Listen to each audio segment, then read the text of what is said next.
Hey there, Internet friends. Trevor Starkey here with another episode of my AC Discovery Show, my weekly Saturday show where I talk about the anime or comics I've been reading as I introduce myself to those forms of media. This week I return to the world of comics with Hush by Jeff Loeb, Jim Lee, and Scott Williams. When I started dabbling with the idea of reading comics near the end of last year, I reached out to a friend of mine who loves comics and wants to run their own shop someday, and they recommended Hush to me. And so I made sure I picked it up, and I really enjoyed it. It's interesting realizing that it's coming up on its 15-year anniversary, so this was written at a time before even the Nolan Batman trilogy had kind of brought the character back into good graces in pop culture. And I perhaps found myself most surprised by how many elements I found familiar because I'd played through Rocksteady's Batman Arkham games. Most notably, I think, Batman Arkham City. Spoilers for Hush and potentially Batman Arkham City ahead. So Hush introduces its titular character as a new villain in the Batman mythos. Completely new character. He's a mysterious bandaged man who always seems one step ahead of Earth's greatest detective, Batman.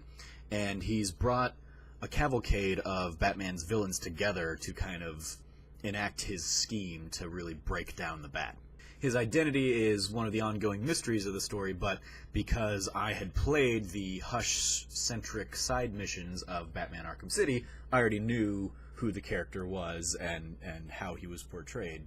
So, as the series is also introducing Bruce's childhood friend Tommy Elliott, the dots were already kind of connected for me. Even though you have Tommy die, quote-unquote, halfway through the series, I was still fairly certain that was a fake, because of another Arkham City plot point being Clayface, used to kind of mimic characters from Batman's life. So it was a good guess that maybe Clayface was a stand-in there for Tommy in the alleyway. But putting those elements aside and just kind of observing the story as if I didn't know any of that stuff, it does a really great job, again, of bringing all of Batman's foes together and even some friends, and you get a lot of great moments throughout the story in an attempt to bring Batman down. You have Poison Ivy using her pheromones to mind control Superman and bringing Superman against Batman. You have Clayface also coming in and portraying Jason Todd to really kind of hit Batman with the emotional weight of Batman's greatest failure in the death of Jason Todd and one of the Robins. And you even have Batman nearly kill the Joker after he sees what he thinks is Tommy gunned down in the alleyway, and it takes a bullet from Jim Gordon grazing his shoulder to really rein him in and kind of get him back under control. So the fact that Hush/Tommy has a personal connection with Bruce and a personal vendetta against Bruce because he tried to kill his parents when he was a kid, and Bruce's father saved his mother, kind of cutting him off from the inheritance that he was really trying to get. You see kind of that manifesting over time, and he just kind of bottles it up until he is able to kind of bring out this plot of vengeance. Very well-crafted, well-thought-out plot of vengeance against Bruce.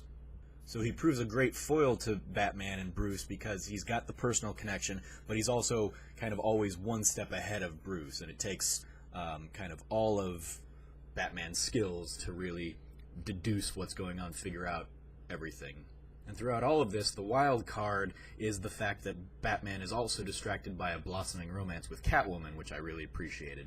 The two share a kiss atop a Gotham rooftop, and it's repeatedly revisited in panels throughout, showing how much it's weighing on Bruce as he's trying to focus and figure out what's really at play here, what's this larger plot that's bringing his foes together against him. And he can't help but wonder if Selina's a part of that angle. He kind of fights through that doubt, at least long enough to reveal his identity to her and trust her with his greatest secret there. But as the story closes out, after kind of we get the resolution of who Hush was and everything at play there, an innocent Hush from Catwoman as she leans in for a kiss really draws an overreaction from Bruce, and his hostility kind of drives her away, leaving him yet again alone. So even though Hush loses, he still kind of wins by forcing Bruce to doubt even his allies. So yeah, I really enjoyed the story. It's definitely worth checking out. It's a great self-contained, probably I think it was a 12-month monthly issue kind of story, all kind of rolled into one trade if you can get it, which should be easy. It's readily available. So those are my thoughts on Batman Hush. Let me know if you've read the story in the comments below and what you thought of it. As always, I've been your host, Trevor Starkey from TrevorTrove.com. You can follow me at SnarkyStarkey on Twitter. And as always, from here at the Trove, treasure your friends.